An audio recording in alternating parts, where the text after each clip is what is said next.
Hi, readers. It's Lori, and it's Books, Ink, and Paper, and it is time to talk about the other books that I read in the month of May.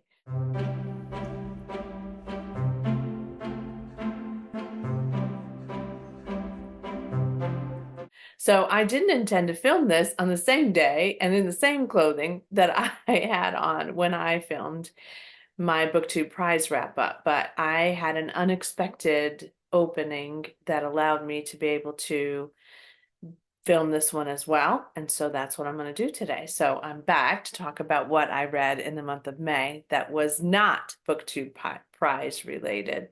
So let's get into it. So with my BookTube prize reads in that month, I read 1, 2, 3, 4, 5, 6 books, which given the pressure of a number of other things in May, I'm feeling pretty good about reading 6 books. I was actually very, very close to finishing 7, but I just didn't quite get there. Of the books that I read for the BookTube prize in the month of May, I read The Heaven and Earth Grocery Store, The Reformatory, and The Wren. So that's 3 of the 6, and that there's a separate video. If you haven't seen it already, go look for the BookTube prize review video that was posted earlier today, actually, because I had filmed it and had to refilm it again. It was quite something. It was quite a project.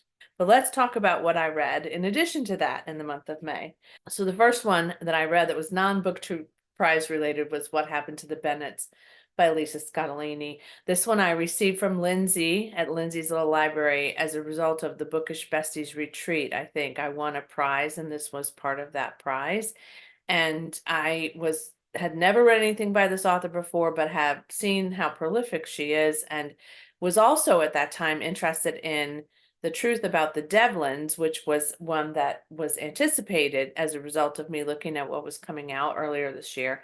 I ended up getting that one as well, but I hadn't quite read this one when I got that one, so I was really leaping into a place of trust that this would be good based on the fact that Lindsay and some other folks had read it and really enjoyed it. So this one is a wild, action-packed ride from start to finish. I would say there was maybe a little lull in the middle, but not much. And I think we needed the lull, to be quite honest, because it was so full of impact and of activity. But this one is about Jason Bennett and his family. They're on a trip and they're in the car. It's dark at night, as I remember, and they are overtaken by a pickup truck, and 2 men jump out of this truck. And what happens next changes this family in a way that is really difficult. After this incident, though, some FBI agents arrive at their home and tell them that they need to put them into witness protection program because the people that overtook them in that evening were part of a drug cartel, and they were trying to make sure that this family would be safe. So they had to disappear from their neighborhood immediately, and you can imagine that was obviously very difficult for all of them. So this follows this move that they've had to make into witness protection, what happens in the neighborhood after they are no longer there and people are questioning where they are. And I thought it was very well plotted. It was very fast paced, and yeah, I really did enjoy this a lot. So this will not be the last Lisa Scottolini that I read. And again, I have The Truth About the Devlins is in my stack for summer reading. So I'll probably get to that sooner than later. I gave this book 4 stars. Then I had promised a buddy read with my friend Michelle at Michelle Lynn Reads, and so we finally were both able to make this work for the month of May, and we both read The Magic Hour by Kristen Hanna. This one was published a lot earlier than other books that I've read by her, and I actually didn't know much about this book. This was published in paperback anyway, this trade paperback edition in 2023, but the copyright for this book is 2006, so this is probably a newer publication of this.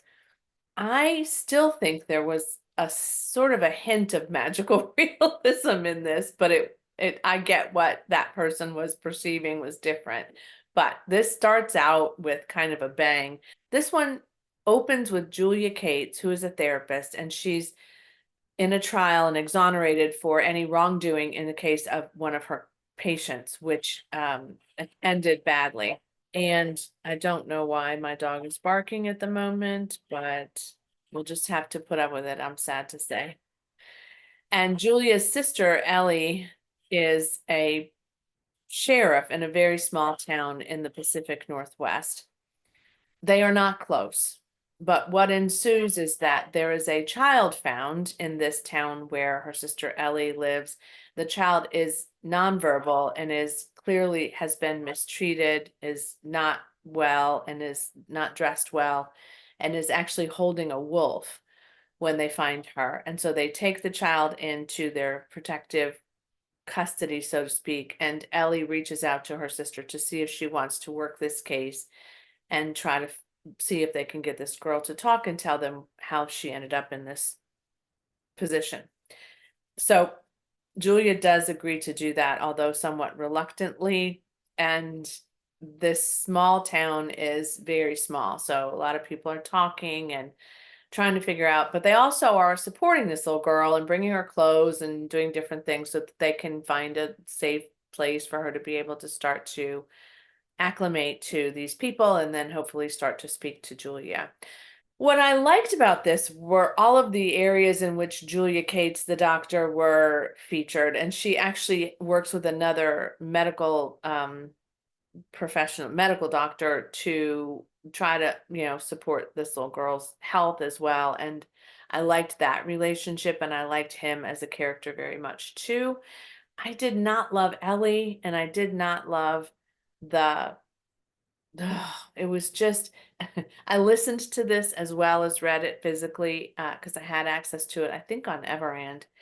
And the dialogue for this, for Ellie and her deputies and the other people in the community, but especially Ellie and her deputies, was just so sophomoric and so just not what you would expect from a professional, no matter what a small town she lived in.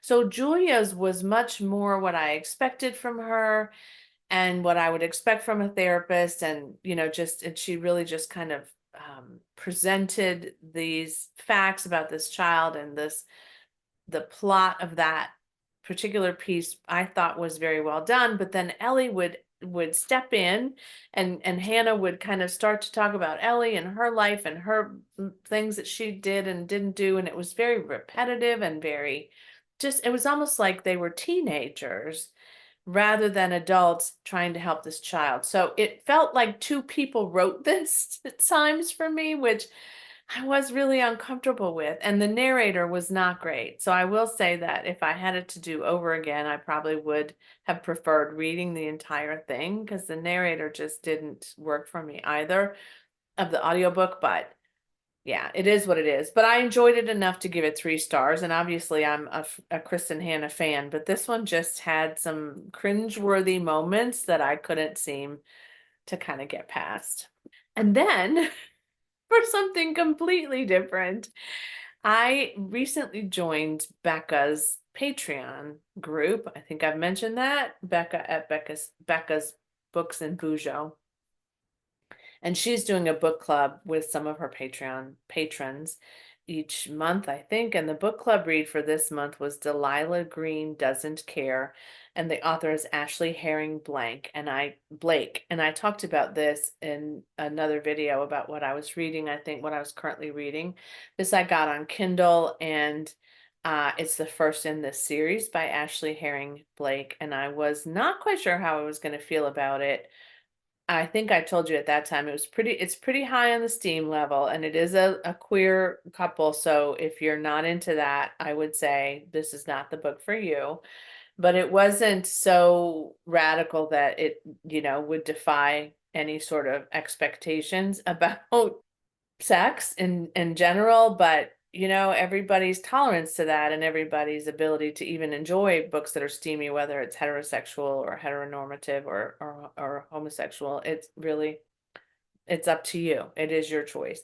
But I will say that this was both as campy as I thought it could possibly be. It had some really campy moments and some really kind of like, the expectations you would find of a romance that is you know, typical. There's a lot of different tropes that come through in this, but also I really thought it had a good amount of plot and a good amount of meat to it. And I really enjoyed the parts of this book toward the end when the main character is an artist and the description at the end of her photographs and the creativity that went behind that and the way that they spoke to people was one of my favorite parts. So I really was stunned by that. Like I could just see this woman and I was just rooting for her and I was rooting for a number of them and I knew what I wanted to happen and no surprise. I think all of those things happened. So it was predictable as most romances are and it was again a little bit tropey as most romances are.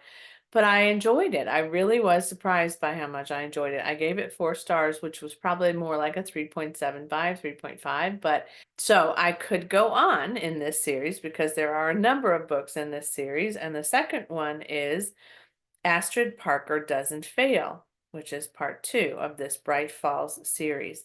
And ironically, my library has that on, I think, audio or ebook. I can't remember which. Doesn't really matter because I have reserved it till the end of this month, approximately, or close to the end of this month. So this will be a summer read for me as well. But I did decide I would go on to the second book and just kind of see how that goes.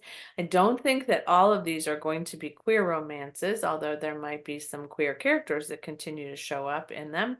But not all of the characters that were featured in book 1 are queer. So there's that. There still might be some steamy sex though. So just, kind of understand your limits and your preferences before you pick this up because it might be a lot more than you bargained for. So, but I was really excited that I got to read this and to talk about this with some other folks in the book club chat. So I look forward to next month's read, which if you're not a member of Becca's Patreon group, I encourage you to take a look. Next month's read is In a Dark, Dark Wood by Ruth Ware, which I have read before, but it's been a long time. So I think I'm going to give it a reread and show up for that book chat as well.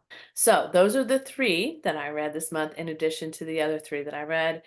And I hope that you found something valuable in both of these videos that you would like to pick up. And if you have some information, if you have some thoughts about these books, feel free to share them, and I appreciate your comments. I am curious about how some of you felt about Magic Hour. I think Michelle liked it slightly more than I did, but we both at the beginning were having a little bit of trouble understanding some of the ways that the characters were kind of behaving and some of I think we both had a little bit of the same vibe, but I think it maybe got a little bit easier for her and she ended up liking it more than I did. We both though did have trouble with the narrator. It was just really not quite what we expected. It was just, yeah, I don't know. Let me know if you listened to it, if you feel the same way. Thanks for watching. Thanks for being such a great supporter and a great community. I love your comments, so keep them all coming. Tell me what you read in the month of May as well. And as always, happy reading. Bye.